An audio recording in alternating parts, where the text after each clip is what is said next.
the Bible. There's been so many different translated versions of the Bible. So when somebody comes to you and say the Bible, where do we start? The earliest recorded sacred writings.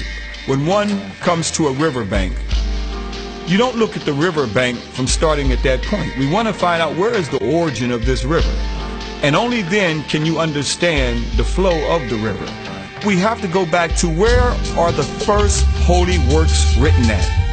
Where did the world get these concepts from? Let's go back to what is known as Pur-im-Haru. Pur-im-Haru means coming forth by day and by night. This goes back over 10,000 years ago. Coming down through the dynastic period known as the Pyramid text, the Coffin text, right there in the land of Kemet, right there in the northeastern corner of Africa, there you can see carved in the 5th dynastic period. During this time, our ancestors carved in the Medunetta, carved in stone their spiritual ascension of the holy writings. Later on, you have the Pentateuch. That is known as the first 5 books of Moses, written around 700 years BC. That was copied from the early Africans' writings of coming forth by day, by night, or Pur-im-Haru. Then you come down to the Septuagint version of the Bible, written around 250 BC. That's the Greek version of the Bible. This is Europe's first Bible. Where was it written at? Europe's first Bible was written right in Africa, right in the land of Kemet called Egypt today. The Ptolemies. The Ptolemies are a group of soldiers of Alexander the Barbarian, not the Great, the Barbarian.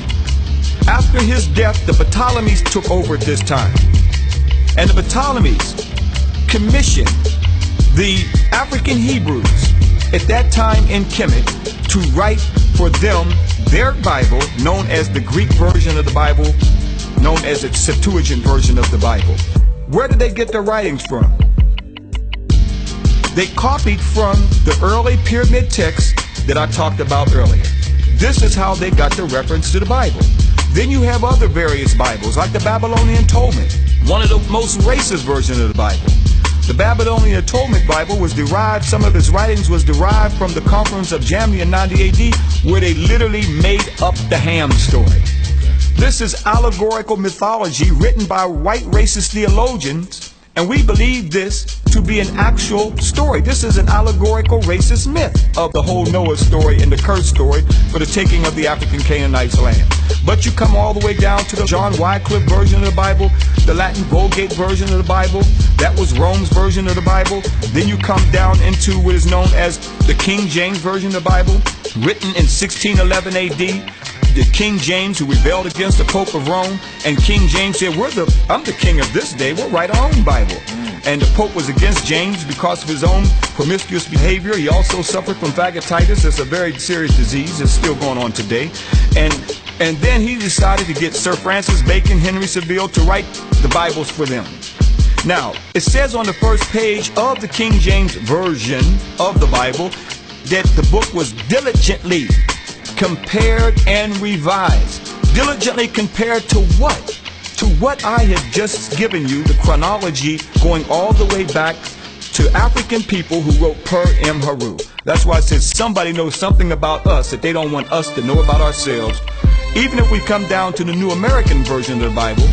In fact, England and America almost went to war because America wrote its version of the Bible.